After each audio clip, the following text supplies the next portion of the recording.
तो good afternoon to all. आज अपना टॉपिक है care of patient, that is COP। This is NABH come under the chapter number second. अभी तक जो अपन ने पढ़ा था वो पढ़ा था NABH के बारे में इंट्रोडक्शन, देन चैप्टर 1 पढ़ा था। ठीक है, तो आज जो अपन पढ़ेंगे वो पढ़ेंगे chapter number 2, that is the care of patient. तो chapter number 2 care of patient, इसका मेन जो ऑब्जेक्टिव है वो है deliver consistent high quality care across all hospital setting.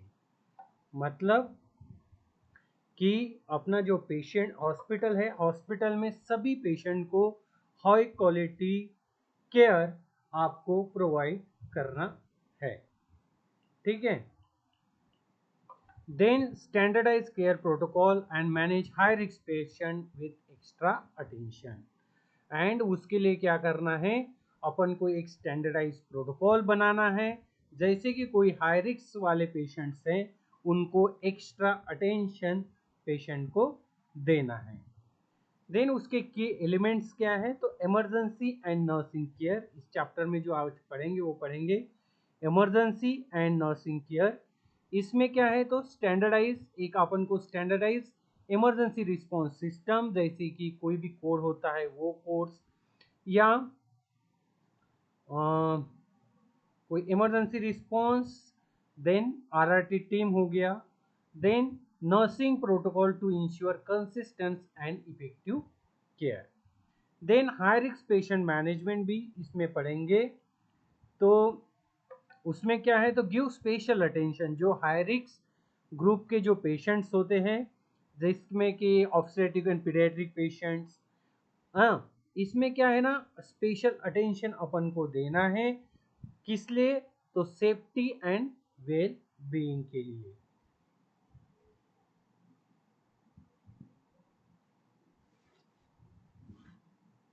ठीक है, देन क्लिनिकल प्रोसीजर्स। देन क्या है, third clinical procedure, exclusive clinical procedure and surgery safely to established guidance and break best practices. ठीक है, that is a COP, that is a care of patients, जिसमें this is one most important chapter for nursing. ये जो chapter है ये chapter patient caring में आता है, तो ये मोस्ट इम्पोर्टेंट चैप्टर है नर्सिंग के लिए। इसका मेन पर्पस और इंटेंट क्या है, to ensure the patients receive, जो पेशेंट्स है वो प्रॉपरली रिसीव कर रहे कि नहीं करे, क्या रिसीव, तो properly safe care, appropriate care और coordinate and evidence based care throughout the health care journey. Throughout the health care journey मतलब एडमिशन से लेके डिस्चार्ज तक प्रॉपरली उसको केयर मिल रही कि नहीं मिल रही है, कोऑर्डिनेशन कर रहे कि नहीं कर रहे, ये प्रॉपर में चेक करना है। ये इसका मोटिव प्रोपोज है। The six edition specially strengthened implementation emphasis in COP and added modification element around the clinical pathways and patient identifications. Then care of patients, actually care of patients किसके ऊपर देखा जाता है, तो क्लिनिकल केयर एक्चुअली क्या देखता है, तो कुछ एरियाज है जिसमें इंक्लूडिंग सम बताएंगे। जैसे कि इमरजेंसी केयर्स, इसमें फोकस किया जाता है मोस्टली इमरजेंसी केयर के ऊपर, ICU केयर के ऊपर, सर्जिकल केयर के ऊपर, anaesthesia, obstetric care, paediatric care, critical care, pain management, nutritional care, rehabilitation, end of life care, infection prevention, patient monitoring, ये सब चीज़ों के ऊपर केयर ऑफ पेशेंट में फोकस किया जाता है। दस hospital must have defined process and compare parallel. ठीक है, देन मेजर एरियाज, जो COP में कुछ मेजर एरियाज है जिसके ऊपर अपन फोकस करते हैं, वो है फर्स्ट COP 1 जो है यूनिफॉर्म पेशेंट केयर। तो there should be defined systems for patient care, मतलब कुछ पेशेंट एरियाज के लिए uniform patient same uniform patients care मतलब इसमें same, no gender distribution, no VIP, no others thing, all patients are same to each other, ठीक है। Then COP2 that is emergency care.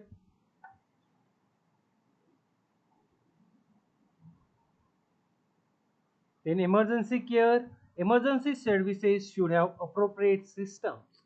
Emergency care जब आप दोगे तो उसमें properly system होना चाहिए। तो COP2 में क्या है, इमरजेंसी केयर। तो इसमें क्या होता है, emergency service should have appropriated system, मतलब जब भी जहाँ पर भी आप इमरजेंसी केयर प्रोवाइड कर रहे हो वहाँ पे अप्रोप्रिएट प्रोटोकॉल पॉलिसी होना चाहिए, स्टेप बाय स्टेप आपको क्या करना चाहिए वो डिस्प्ले भी होना चाहिए। देन आपके जो स्टाफ है वो भी उस जगह के लिए कॉम्पिटेंट होना चाहिए। तो इसमें अप्रोप्रिएट सिस्टम में सबसे पहले क्या है, तो पहले आपको ट्राइज करना है, देन उसमें ट्राइज सिस्टम पता होना चाहिए, रिसक्सिटेशन सिस्टम आपको पता होना चाहिए, प्रोसेस उसका, इमरजेंसी ट्रीटमेंट आपको पता होना चाहिए, then patient holding and observation where applicable है तो ये चीज़ आपको पता होना चाहिए, रेफरल और ट्रांसफर पॉलिसी भी आपके यहाँ होना चाहिए।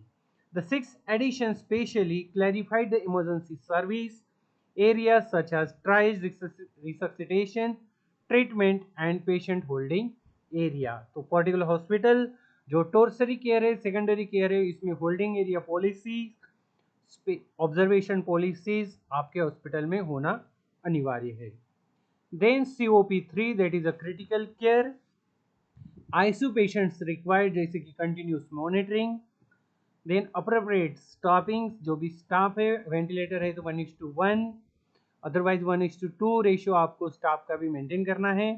इक्विपमेंट आपके वेल फंक्शनिंग होना चाहिए, उसका भी कैलिब्रेशन डे बाय डे होना चाहिए। Then emergency response, in if any emergency was happen तो इमरजेंसी रिस्पॉन्स सिस्टम्स भी आपके क्रिटिकल केयर एरिया में होना अनिवार्य है।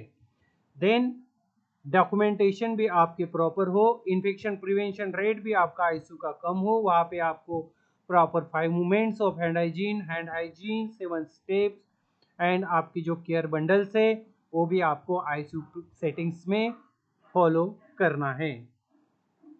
Then COP4 that is a surgical care includes pre operative assessment, जो भी आपका ओटी जाने से पहले वाला आपको असेसमेंट प्रॉपरली होना चाहिए। देन आपके कंसर्न साइट वेरिफिकेशन मार्किंग, जिसके लिए आप WHO चेकलिस्ट भी फॉलो कर सकते हैं। देन सर्जिकल सेफ्टी चेकलिस्ट भी आपको फॉलो करना है जिसमें प्री इंट्रा पोस्ट हो, anaesthesia safety, then intra operative monitoring, then post operative monitoring care भी आपके यहाँ डिस्प्ले और प्रॉपरली होना अनिवार्य है।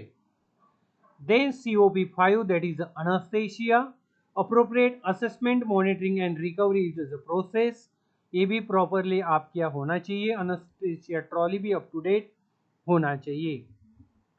COP6 that is obstetric care, इसमें antenatal care, labour room, delivery system, postmortem care, maternal और न्यूबॉर्न सेफ्टी, ये भी आपके इसमें होना अनिवार्य है। Then patient COP7 that is a pediatric care, pediatric care children required health appropriate, तो इसमें प्रॉपरली असेसमेंट आपको करना है। देन मेडिकेशंस, देन इक्विपमेंट आपके प्रॉपर होना चाहिए, then communication, then concern guidance involvement, ये आपका प्रॉपरली होना चाहिए है।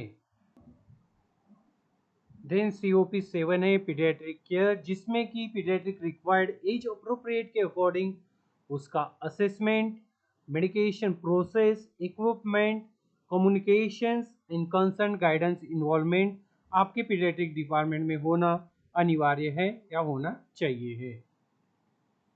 देन आपको टोटल क्या क्या नर्सिंग डॉक्यूमेंटेशन या डॉक्यूमेंटेशंस आप COP चैप्टर 2 में आपको फॉलो करना है, वो है nursing care plans, clinical pathways, जो भी आपके क्लिनिकल प्रोसीजर्स है उसके clinical pathways, then emergency protocols, OT checklist, surgical safety checklist जो कि WHO की है, then pre operative checklist, anaesthesia records, recovery room records, ICU protocols, transfer forms और रिसक्सिटेशन रिकॉर्ड्स आपके ये प्रॉपरली होना अनिवार्य है या जरूरी है।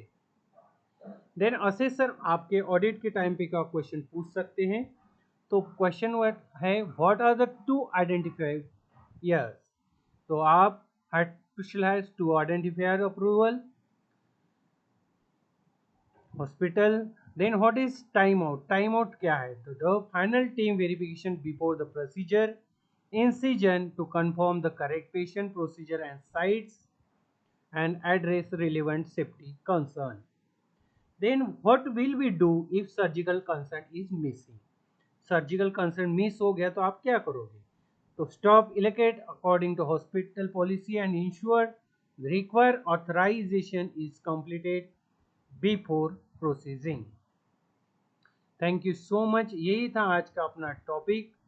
ऐसे टॉपिक बने रहने के लिए आप अक्षय शेगोकर चैनल को आप फॉलो करिए।